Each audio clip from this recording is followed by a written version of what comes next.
기도는 하나님의 음성을 듣는 것이고 또 우리의 마음의 소원을 하나님 앞에 아뢰는 것입니다.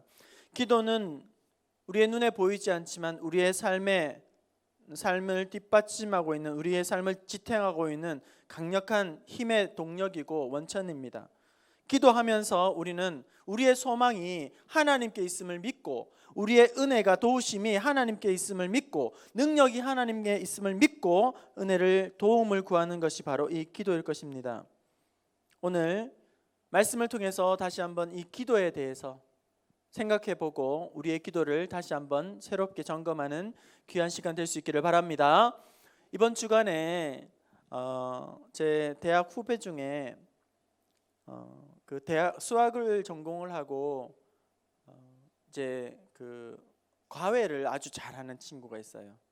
그런 많은 학생들을 과외하면서 꽤 잘 살아요. 능력 있는 것 같아요.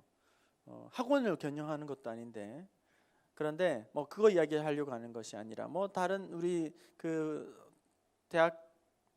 우리 대학교 다닐 때 친구들, 신앙의 친구들이 이렇게 그 휴대폰에 방이 마련되어 있는데 거기서 막 별의별 재미난 이야기들이, 에피소드들이 많이 올라오곤 하죠. 근데 이 친구가 그 활을 하나 샀더라고요. 활쏘기. 이게 장난감보다는 좀 수준이 높고 선수용보다는 낮은 그런 활을 하나 사서 집에서 활쏘기를 한다는 거예요. 잡기에 좀 능한 친구예요. 희한한 그런 취미를 또 갖고 있는 것 같아요. 그래, 활을 이렇게 집에서 뭐 이렇게 뭐 벽 같은데 뭐 스펀지 같은 걸 대놓고 쏘는 것 같아요. 쏘고는 하는 말이 잘 안 맞는다는 거예요. 이게 0점 조정을, 이 활이 좋은 게 아니라서 몇 발 쏘고 나면 다시금 이걸 초점을 맞추지 않으면 엉뚱한 데로 날아가기 때문에 수시로 이 초점을 계속 0점 조정을 맞춰서 계속 쏘지 않으면 안 된다는 거예요. 제가 이 이야기를 왜 드리냐면, 우리가 늘상 기도를 하지만, 늘상 우리는 기도를 하고 있지만 이 기도가 우리에게 많이 친숙한 것 같지만 그럼에도 불구하고 예배라고 모든 것이 예배가 아니듯이, 기도라고 해서 모든 것이 기도가 아니듯이, 우리가 시간이 지나면서 굳어지고 또 이렇게 뭔가 매너리즘에 빠진다든지 뭔가 초점이 흐려지는 것 중에 하나가 바로 이 기도라는 것인데, 오늘 말씀을 통해서 다시 한번 이 기도의 기본기, 그리고 기도를 받으시는 우리 하나님은 어떤 하나님이신가, 그리고 우리가 하나님 앞에 올려드리는 기도가 결국 기도의 목적은 응답이 아니겠습니까? 허공을 치는 그런 기도, 중언부언하는 그런 기도, 공연불과 같은 그런 기도, 시간만 허비하는 그런 기도, 눈도장만 찍는 그런 기도가 아니라 응답받는 기도는 어떤 기도인가, 그 내용을 우리가 오늘 말씀을 통해서 다시 한번 확인하고, 이 시간에 단 1분을 하든지 5분을 하든지 아니면 그 이상을 기도하든지 정말 하나님이 기뻐하시는, 하나님이 응답하기를 기뻐하시는 그런 간구의 시간 될 수 있기를 축원합니다. 말씀을 통해서 우리 기도에 대해서 한번 생각해 봅시다. 제일 먼저 우리가 생각해 볼 것은 기도에 대한 정의입니다. 성경에는 기도에 대한 많은 다양한 표현들이 나오고 있습니다. 기도에 대한 다른 표현들, 이런 것들인 거죠. 구하라, 찾으라, 두드리라, 똑같은 다 기도에 대한 다른 표현일 것입니다. 하나님 앞에 아뢰라, 너희 간구를 빌라, 소원을 구하라, 부르짖으라, 이렇게 여러 가지 표현을 기도에 대한 정의를 하고 있지만, 오늘 본문 말씀의 기도에 대한 의미는 뭐라고 이야기하는가? 하나님 앞에 구하라 이렇게 돼 있어요. 5절에는 하나님께 구하라, 6절에는 오직 믿음으로 구하라 이렇게 되어 있습니다. 오늘 말씀의 이 구하라는 표현은 기도를 정의함에 있어서 가장 기본적인 정의라고 할 수 있다는 거예요. 가장 어떻게 보면 기본적이고 본질적인 정의가, 기도하는 것은 하나님 앞에 자기의 필요를 구하는 거라는 것이죠. 이제 막 우리가 신앙생활을 하는 사람뿐만 아니라 모든 우리 그리스도인들이 어떻게 보면 참 부담스러운 것 중에 하나는 기도일 것입니다. 여러분, 기도하는 것이 쉽습니까? 여러분 어떠세요? 기도하는 것이 쉽습니까? 어떤 분들은 기도 순서만 오면 너무너무 힘들어 하시는 분들이 있어요. 그래서요, 이런 이야기를 하세요. 목사님, 기도 순서가 너무 빨리 돌아와요. 너무 빨리 돌아와요. 왜 이렇게 빨리 돌아오는 거죠? 안 하는 분들을 강제로 좀 시키세요. 강제로. 그런 이야기를 하세요. 그러면서 하시는 말씀이, 야, 3분, 2, 3분 기도하는 것도 너무너무 사실은 힘들고 어렵게 다가와서 너무너무 피하고 싶다는 거예요. 그러면서, 야, 목사님 설교 하시는 거 정말 대단하십니다. 2, 3분 기도 준비해서 하는 것도 정말 죽을 맛이에요. 그런 이야기를 하세요. 이 자리에서는 입만 벌리면 기도가 되는 분들이 있을 거예요. 뭐 술술술술 기도가 나오는 분들도 있을 거예요. 기도만큼 뭐 쉬운 것이 없다, 뭐 이런 분들도 있을 거예요. 하지만 기도가 그렇게 쉬운 것만은 아닙니다. 막 그대로 막 나오는 게 아니에요. 어떤 분들은 기도하라고 기도시키면 그 기도 안 나와요. 그 예배를 아주 안 나와요. 그리고 기도시키면 안 나오겠다고 이야기를 해요. 얼음장을 놔요. 기도시키면 이상하죠. 이해가 할 수 없는 부분이, 여기 앉아 있는 분들은 기도를 시키면 교회 옮기겠다고 이렇게 이야기를 하는 분들도 있습니다. 기도시키면 안 된다고, 막 절대 안 된다고 막 그렇게 하시는 분. 기도는 여러분, 처음 초신자들은 당연히 어렵겠죠. 초신자들이 제일 부담스러워하는 거, 어려워하는 것 중에 하나가 바로 기도일 것입니다. 기도를 하는 사람들, 잘하는 사람들 보면 그만큼 부러울 수가 없어요. 나는 언제 저렇게 기도할까? 어떻게 하면 저렇게 기도할 수 있을까? 막 너무 부러워요. 초심자들이 어려워하는 것 중에 하나는 기도이고, 또 연륜이 있는 분들이라도 기도하는 것이 결코 쉬운 것이 아닙니다. 기도를 해야 되는 거 알아요. 그리고 기도를 또 필요한 것도 알아요. 기도를 하고 싶은 마음도 있어요. 그런데 막상 기도를 하려고 하면 잘 되지 않아요. 그리고 해가 거듭할수록 기도의 맛이 점점 잃어가는 그런, 기도라는 것처럼 쉽지 않습니다. 하지만 오늘 본문 말씀을 통해서 우리가 기도란 무엇인가라고 했을 때에, 기도의 가장 기본적이고 가장 근본적이고 가장 본질적인 정의는 뭐냐면 나의 필요를 하나님 앞에 구하는 것이라는 거예요. 다시 말하면 기도는 나의 필요를 하나님 앞에 구하는 것. 그러니까 뭔가 복잡하고 정돈된 언어로 세련된 미사역으로 논리적으로 해야 하는 그런 것이 아니라, 나의 필요를, 우리 아이들이 부모에게 뭔가를 도와달라고 요구하는 것처럼 기도는 가식적이거나 꾸밈이 있는 것이 아니라 그냥 단순하게 하나님 앞에 나의 연약함을, 필요를 구하면 된다는 거예요. 리차드 포스터는 이런 기도를 단순한 기도 이렇게 정의를 했습니다. 그야말로 단순하게 기도하라는 겁니다. 복잡하게 어렵게 접근하지 말라는 거예요. 뭔가 머릿속에서 계산하고 궁리하고 고민하고 염려하고 걱정하고, 성경에 나오는 많은 기도의 사람들, 흔히 발견하는 기도의 제목은 뭐냐면 아주 고상하거나 품이 있다거나 논리적이거나 합리적인 그런 기도가 아니라, 그런 것이 아니라 기도를 하나님 앞에 어떻게 드리냐면 단순하게 기도한다는 거예요. 하나님 힘듭니다. 하나님 제가 죽게 생겼습니다. 하나님 제 마음 너무 어렵습니다. 아픕니다. 하나님 제가 너무너무 죽게 생겼습니다. 이거 더 이상 못하겠습니다. 포기하고 싶습니다. 하나님 저 어떻게 해야 합니까? 있는 그대로 자기를 숨김없이 꾸밈없이 하나님 앞에 나아가는 것, 단순한 기도를, 자기의 필요를 구하라는 것입니다. 오늘 우리는 기도를 너무나도 어렵게 접근하게 되고 복잡하게 생각하고 그렇게 기도한다는 거예요. 그래서 더 기도가 어렵게 여기지고 잘 되지 않는다는 것입니다. 하나님 앞에 오늘 기도하면서 있는 그대로 여러분 숨김없이 하나님 앞에 기도하십시오. 하나님 제가 신앙생활을 하고 있지만 제 마음은 감동이 없습니다. 하나님 제 안에는 기쁨이 없습니다. 하나님 저는 정말로 하나님 앞에 감사가 없습니다. 그냥 평가하고 감독하고 그냥 비난하고 혹은 불평하는 사람입니다. 하나님 저 이러면 안 됩니다. 하나님 좋으면 좋다, 싫으면 싫다, 힘들면 힘들다, 지쳤으면 지쳤다, 하나님 앞에서 있는 그대로 아프면 아프다, 그런 단순한 기도 하나님 앞에 드릴 수 있기를 바랍니다. 솔직한, 정직한, 꾸밈이 없는 그런 하나님 앞에 나의 필요를 구하는 것, 그것이 바로 기도의 가장 기본기라는 사실을 여러분 기억할 수 있기를 바랍니다. 오늘 기도는 많이 배워서 오래 다녀서 잘해서 할 수 있는 것이 아니에요. 누구나 이 자리에서 하나님을 아버지라 부르며 그냥 믿음의 고백으로 고백하기만 하면 되는 것, 그것이 바로 구하라 하는 기도라는 것입니다. 그 다음에 우리가 생각해 볼 것은, 먼저 우리가 기도할 때 기억할 것이, 하나님 앞에 있는 그대로 단순한 기도를 올려드린다고 했어요.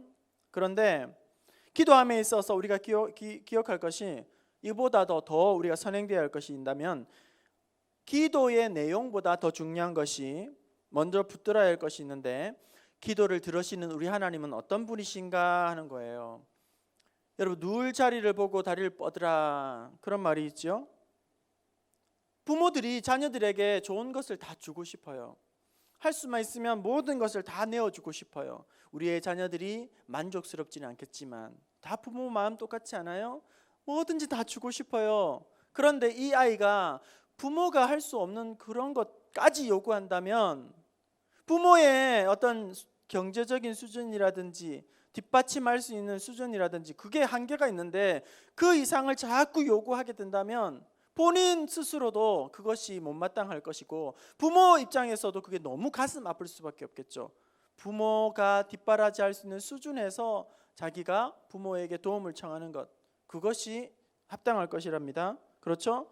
또 우리 남편들 중에 아주 무뚝뚝한 남편들도 있지 않습니까? 분위기 파악하지 못하는 그런 남편들, 무뚝뚝하고 분위기 파악 못하고 센스 없는 그런 남편들에게 뭐 어떤 기념일 때 뭐 꽃을 기대하거나 뭔가 이벤트를 기대하거나 뭔가 이런 걸 기대하면 실망이 더 크겠죠.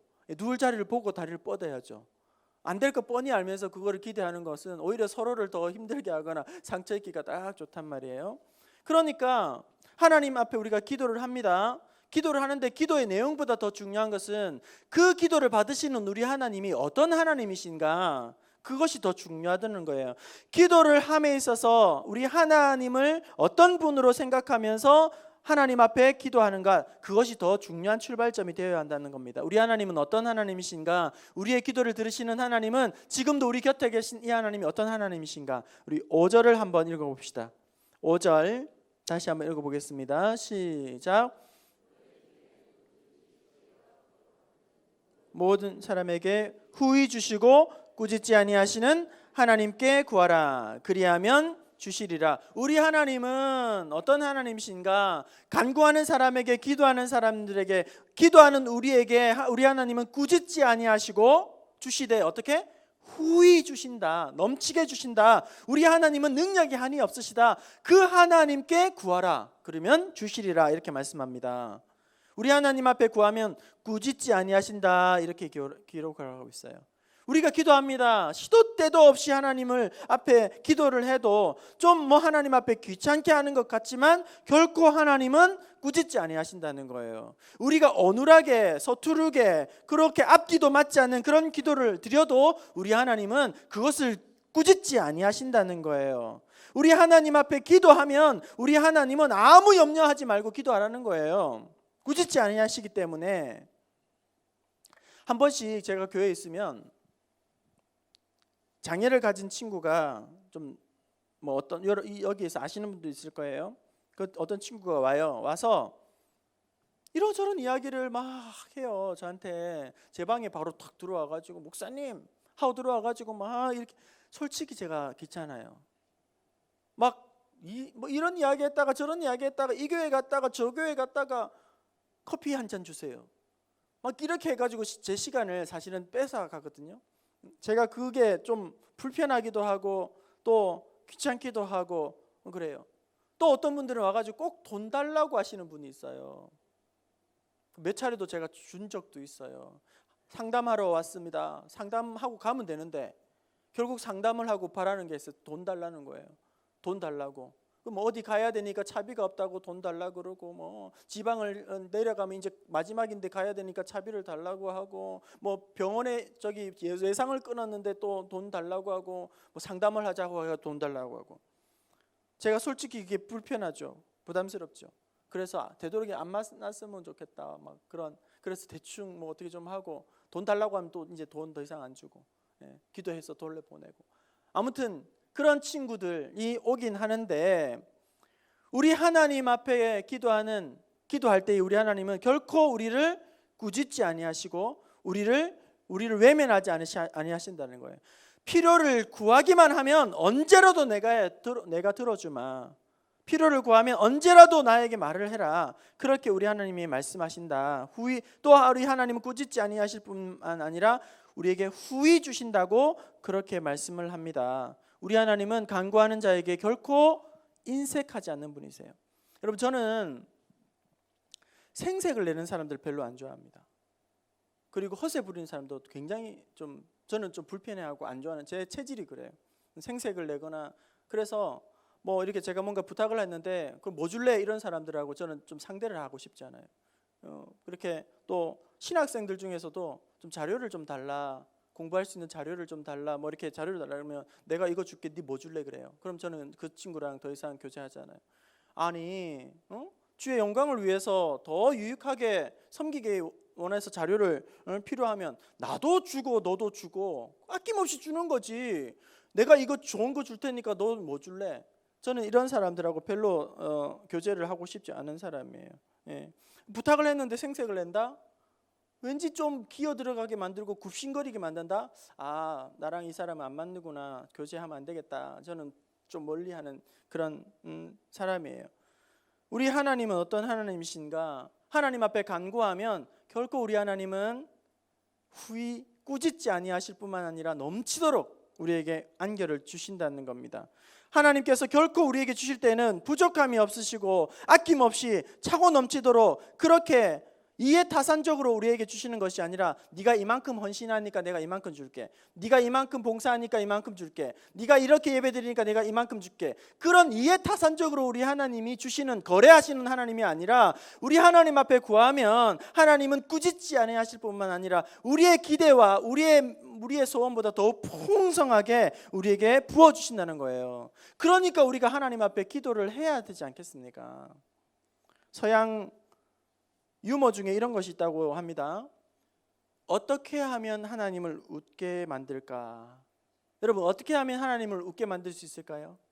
여러분, 하나님을 어떻게 하면 웃게 만들 수 있을까요? 답입니다. 서양 유머인데 어떻게 하면 하나님을 웃게 만들 수 있을까? 답입니다. 당신이 하나님께 당신의 계획을 말해보라, 이래요. 이게 뭐냐면 하나님, 이런 거예요. 예를 들면 이런 거예요. 하나님, 저는 기어 다니고 있어요. 그런데 하나님, 제가 조금 더 열심히 하면 빨리 길 수 있을 것 같아요. 빨리 길 수 있을 것 같아요. 하나님 잘 기지요? 이렇게 하나님 앞에 자기의 계획을 이야기하는 거예요. 하나님, 제가 잘 기고 있어요. 앞으로 조금만 더 열심히 준비하고 연습하고 노력하면 더 빨리 기억할 수 있을 것 같아요. 하나님 잘했죠? 이렇게 자기의 계획을 말해보라. 그럼 하나님 웃는다. 왜냐하면 우리 하나님은 기도록 우리를 만들어 놓으신 것이 아니라 우리는 막 뛰도록 만들어 놓으셨다는 거예요. 하나님은 우리를 뛰도록 만들어 놓았는데 우리는 고작 하나님, 저 기어 다니고 있어요, 저 잘 기어 다녀요, 저 빨리 길 수 있거든요, 잘하죠? 이렇게 하나님께 자신의 계획을 말해보라. 그럼 하나님이 웃으신다는 거예요. 우리 하나님은 우리의 생각보다, 우리의 계획보다, 우리의 소원보다 더욱 크고 놀라운 계획을 우리 하나님은 가지고 계시다는 겁니다. 그래서 하나님 앞에 구하면 하나님은 꾸짖지 아니하실 뿐만 아니라 우리에게 후히 흔들어서, 누가복음 6장 38절 말씀처럼 후히 되어 누르고 흔들어 넘치도록 너에게 안겨주시리라 말씀합니다. 오늘 그 하나님께 우리가 간구하기만 하면 결코 생색내거나 꾸짖지 아니하시고 우리의 필요보다 더욱 넘치도록 우리에게 안겨서, 눌려서, 흔들어서 넘치도록 부어주시는 그 하나님 앞에 마음껏 하나님 앞에 여러분의 필요를 간구하는, 응답받는 여러분 될 수 있기를 축원합니다. 마지막으로 하나님의 응답을 받기 원하는 기도. 앞서 말씀을 드렸지만 결국 우리가 기도하는 이유는 응답이 목적이라는 거예요. 기도 실컷 했는데 하나님이 응답하지 않으시고, 실컷 했는데 그것이 허공을 치는 시간 낭비가 되고, 실컷 했는데 그것이 중언부언하는 공연불이 되면 그것보다 아까운 것은 없을 거란 말이에요. 그렇죠? 하나님 앞에 기도합니다. 응답을 원하여 기도합니다. 하나님 앞에 기도할 때에 하나님은 구하면 응답해 주신다고 했습니다. 그런데 하나님이 그냥 아무렇게나 주시는 것이 아니고 덮어놓고 하나님이 꾸짖지 않고 후히 주시는 그런 분이 아니라, 기도, 응답받는 기도에 전제 조건이 하나 있습니다. 하나님이 요구하시는, 하나님께 나아갈 때에 우리가 꼭 가져야 할 기도의 자세가 있습니다. 바로 6절에서 8절 말씀입니다. 우리 같이 읽어봅시다. 기도에 응답받는 기도의 전제 조건 6절에서 8절입니다. 시작. 오직 믿음으로 구하고 조금도 의심하지 말라. 의심하는 자는 같으니 이런 사람은 무엇이든지 주께 얻기를 생각하지 말라. 두 마음을 품어 모든 일에 정함이 없는 자로다. 믿음으로 구하고 뭐라고요? 조금도 의심하지 말라 이렇게 말합니다. 조금은 해도 된다. 조금 해도 된다. 그렇게 말씀하신 것이 아니라 조금도 의심하지 말라 이렇게 말씀하고 있는 것입니다. 여러분, 우리가 기도하면서 응답을 가로막는 최고의 걸림돌이 뭐냐면 의심하는 기도예요. 의심하는 기도예요. 의심하는 기도에는 응답이 없습니다. 될지 안 될지 그런 의심하는 기도에는 능력이 나타나지 않습니다. 기도 실컷 해도 기도에 역사가 일어나지 않습니다. 아무리 많은 시간 하나님 앞에 엎드려도 의심하는 기도에는 결코 놀라운 기적이 일어날 수 않는다는 것입니다.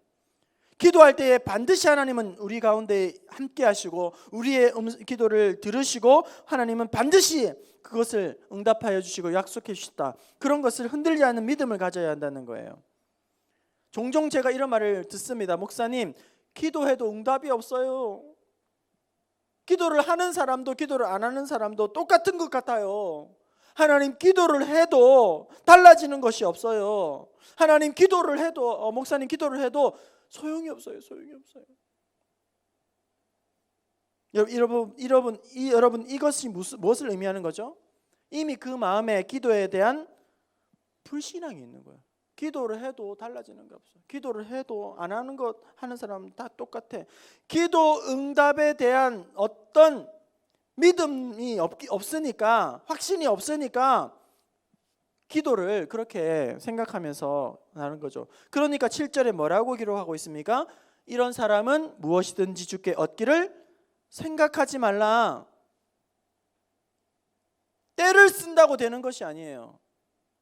울고불고 난리를 쳐도 아무 소용이 없습니다. 아무리 많은 시간 동안 엎드려서 무릎이 깨지도록 기도를 해도 소용이 없어요. 의심하는 기도에는 응답을 얻기를 생각하지 말라 이렇게 말씀하고 있습니다.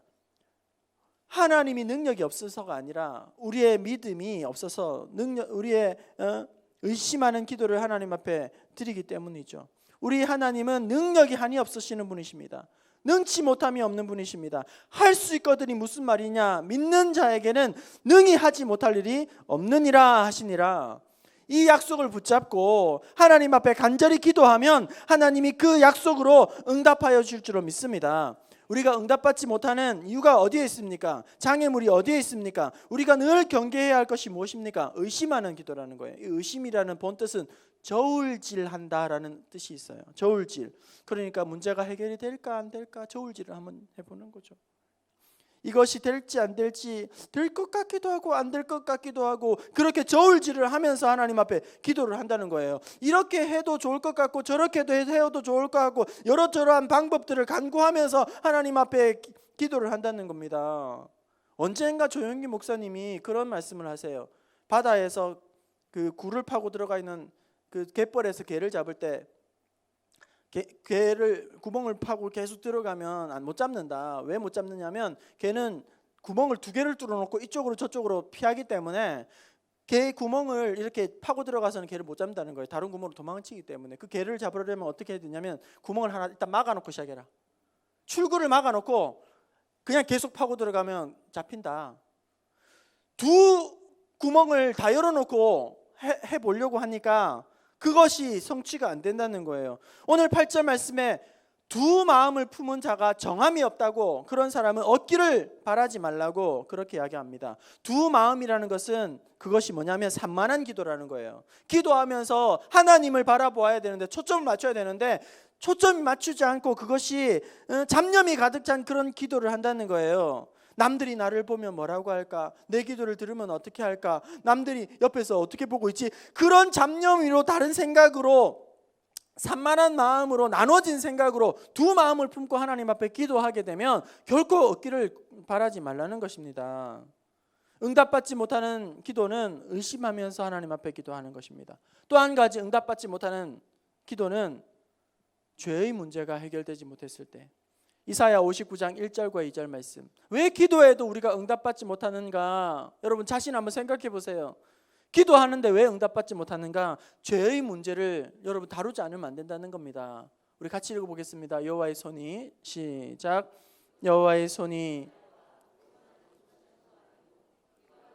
듣지 못하심도 아니라 오직 너희 죄악이 너희와 너희 하나님 사이를 갈라놓았고 너희 죄가 그의 얼굴을 가리어서 너희에게서 듣지 않으시게 함이로다. 우리 하나님의 팔이 짧아서, 능력의 팔이 짧아서 도와주지 못하는 것도 아니고, 귀가 닫혀서 듣지 못해서 하나님 우둔해서 듣지 못하는 것도 아니고, 하나님의 응답이 없는 이유는 뭐냐면 너희의 죄악 때문이라는 거예요.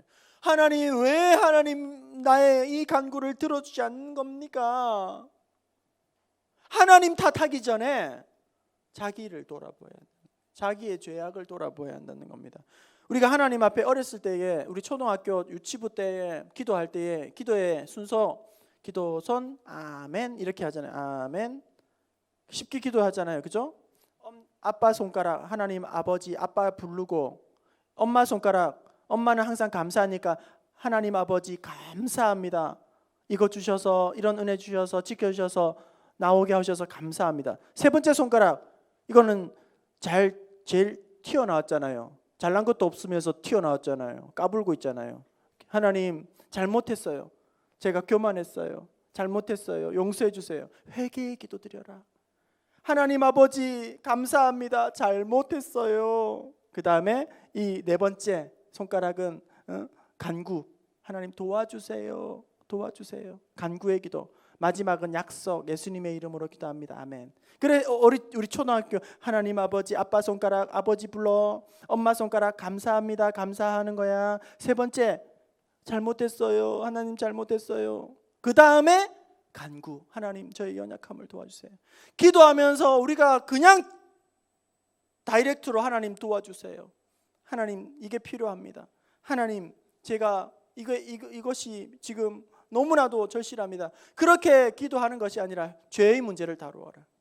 왜냐하면 하나님 앞에서 응답받는 기도에 큰 장애물이 있는데 그것은 너희의 죄악이기 때문에, 그 죄악이 하나님과 우리의 사이를 가로막고 있기 때문에, 하나님의 얼굴을 가리기 때문에, 그 죄악으로 말미암아 하나님이 듣지 못하시기 때문에 그 죄의 문제를 먼저 다루어야 한다. 하나님 왜 내 기도를 안 들어주시는 겁니까?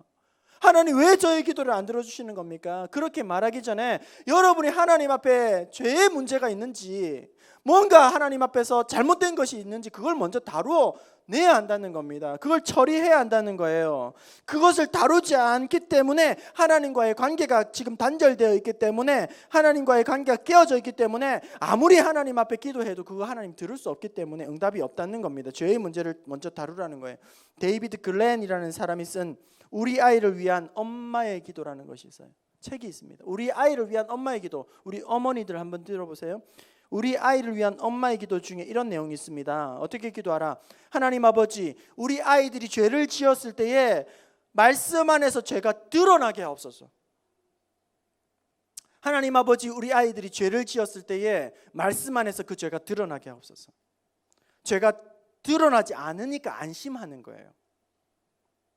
죄가 드러나면 그게 부끄러워질 텐데, 죄가 드러나면 그거 이제 더 이상 안 해야겠다 후회하고 회개할 텐데, 죄가 드러나지 않으니까 안심하고 그걸 계속한다는 거예요. 오히려 죄의 문제가 까발려지는 것이, 발각되는 것이, 드러나는 것이 오히려 하나님 앞에 감사의 제목이 될 수 있다는 겁니다. 죄가 뿌리 내리기 전에 그것이 드러나게 하여 주셔서 빛 가운데에서 회개하게 하여 주옵소서.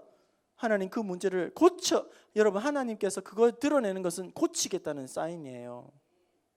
죄를 드러내시는 이유는 그걸 이제 그대로 두지 않겠다는 거예요. 살리겠다는 겁니다. 고치겠다는 거예요. 10년 전쯤 됐을 거예요. 방송인 이혁재라는 사람 아시죠? 이혁재가 인천 사람이라면서요. 네. 이혁재가 그때에 10년 전에 룸사롱에 들어가가지고 여종업원을 불러내는 일들 때문에 시비가 붙어가지고 폭행하는 일이, 사건이 발생해가지고 언론에 막 나왔어요. 그래서 이희재가 이혁재죠. 예, 이혁재, 제가 이혁재라고 했나요 여기서? 예, 이혁재가 그때 모든 방송에서 하차를 했어요. 그리고 지금은 뭐 이렇게 그 작은 방송국에 하나씩 나오더라고요. 제가 지금 보니까. 근데 이 이혁재라는 친구가 누구냐? 교회를 다니는 집사이고 유치부의 교사이고 어머니는 권사님이시고, 그리고 그러다 보니까 많은 간증 집회를 다니면서 새가족들 뭐 전도 대상자들을 선교하고 전도하는 일에 불려다니고 앞장섰던 사람이 바로 이혁재라는 사람이라는 거예요. 그런데 이혁재라는 사람이 그 뒤에서 무슨 짓을 하고 다녔냐면 룸사롱에 다니면서 아가씨를 부르면서 그런 일들을 하고 있었던 거예요. 몰랐던 거죠. 몰랐던 거예요. 그런데 이게 까발려진 거예요. 참 부끄러운 일이죠.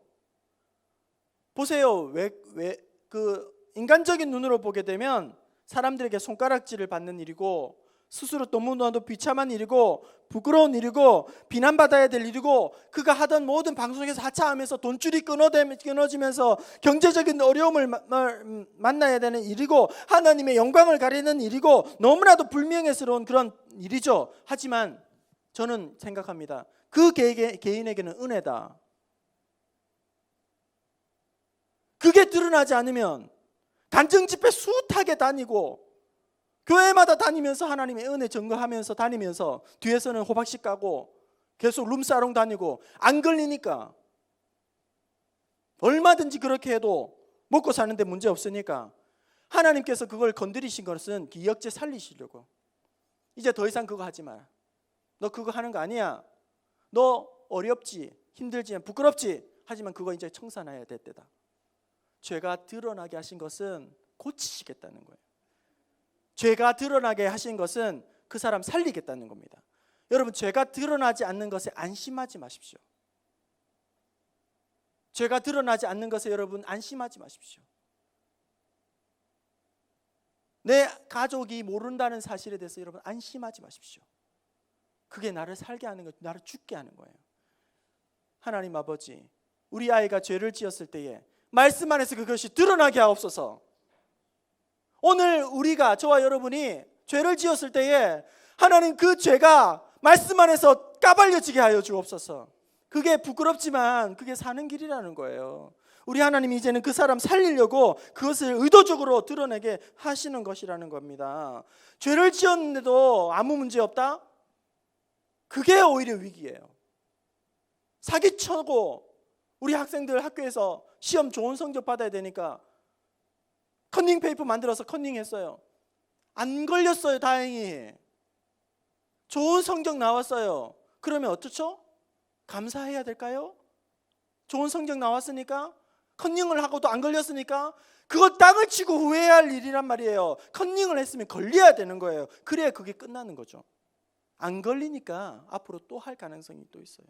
왜냐하면 달콤하니까, 경쟁에서 이겨야 되니까, 좋은 성적 안 받으면 안 되겠으니까 컨닝의 유혹이 있어요. 하지만 컨닝을 해서 좋은 성적 얻는 것보다 컨닝을 해서 들키는 게 나아요. 그래야 그게 끝나는 거예요.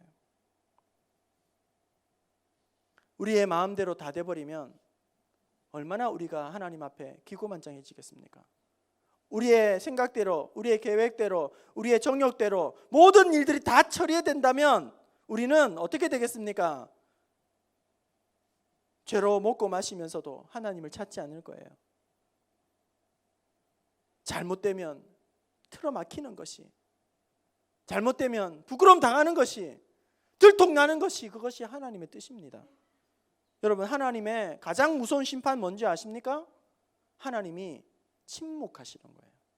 하나님이 잘못을 하는데도 내버려 두시는 거예요. 그게 하나님의 가장 무서운 심판이라는 것입니다. 로마서 1장 24절 그리고 28절 우리 말씀 봅시다. 로마서 1장 24절과 28절입니다. 읽어봅시다. 시작.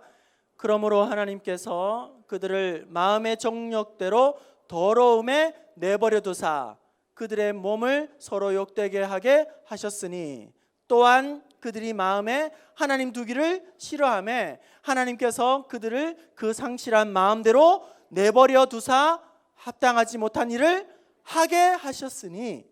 여러분, 하나님의 가장 무서운 심판이 뭐냐면 하늘에서 불이 떨어지고 막 홍수가 나고 재앙을 닥치고 막 질병의 문제가 터지고 이것도 큰 하나님의 심판이에요. 하지만 하나님의 가장 무서운 심판은 죄를 지었는데도 아무런 문제가 없는 거예요. 잘못을 저질렀는데도 하나님이 그냥 내버려 두는 거예요. 그냥 그대로 하나님께서 방치하는 거예요. 그래서 사랑의 반대는 미움이 아니라 무관심이에요. 무관심. 잘못을 저질렀는데도 나는 먹고 사는데 좋다, 아무런 문제가 없다, 하나님 앞에 돌아올 기회가 없어요. 잘못을 저질렀으면 얻어맞아야 돼요. 얻어맞아야 되는 거예요. 그래야 정신을 그래도 차리고 하나님 앞에 나올 거예요. 잘못을 저질렀는데도, 죄를 범했는데도 아무런 변화가 없고 아무런 아픔이 없고 아무런 문제가 없다, 그게 땅을 치고 통곡할 일이라는 거예요. 오늘 우리 하나님 앞에 간절히 기도하고 하나님 앞에 간절히 부활을 짓고 우리의 피를 하나님 앞에 간절히 단순하게 내어 쏟아 놓을 때에 우리가 왜 하나님 앞에 응답을 받지 못하는가? 하나님과 우리의 사이를 막고 있는 죄의 문제들, 아직도 처리되지 못한 내 속의 더러운 문제들, 아직도 하나님과의 나아가지 못하게 하는 단절된 내 안에 있는 죄악의 문제들, 그것이 해결이 되어야만 정결한 자는 복이 있나니 하나님을 볼 것이요라고 말씀하셨는데, 그 죄의 문제를 여러분 오늘 다시 한번 그냥 바로 하나님 앞에 기도로 간구로 들어가기 전에 하나님 앞에 내가 막혀 있는 것, 닫혀 있는 것들, 하나님이 응답을 해 주시고 싶어도 주실 수 없는, 나를 덮고 있는 허울들, 그런 것들이 있다면 하나님 앞에 그것이 철저하게 내려놓고 하나님 앞에 믿음의 간구 온전히 올려드리는 저와 여러분 될 수 있기를 축원합니다. 구하라 말씀하십니다. 하나님께 구하라 그리하면 주시겠다고 말씀합니다. 오직 믿음으로 구하라 이렇게 말씀합니다. 구하는 자에게 꾸짖지 아니하시고 후히 주시겠다고 약속해 주셨습니다. 그리고 기도할 때에 조금도 의심하지 말라고 말씀하셨습니다. 두 마음 품지 말라고 말씀하셨습니다. 죄악이 너의 응답을 하나님의 음성을 듣는데, 약속을 듣는데 걸림돌이 되지 않도록 하라고 말씀하십니다. 기도의 응답을 가로막고 있는 그것이 무엇입니까? 오늘 이 밤에 다시 한번 기도의 기본기, 기도의 가장 본질적인 것들을 다시 한번 점검하면서 하나님이 기뻐하시는 그런, 하나님이 응답받으시는 그런 기도를 올려드리고 하나님 앞에 감사가 넘쳐지는 이 밤 될 수 있기를 주님의 이름으로 축원합니다.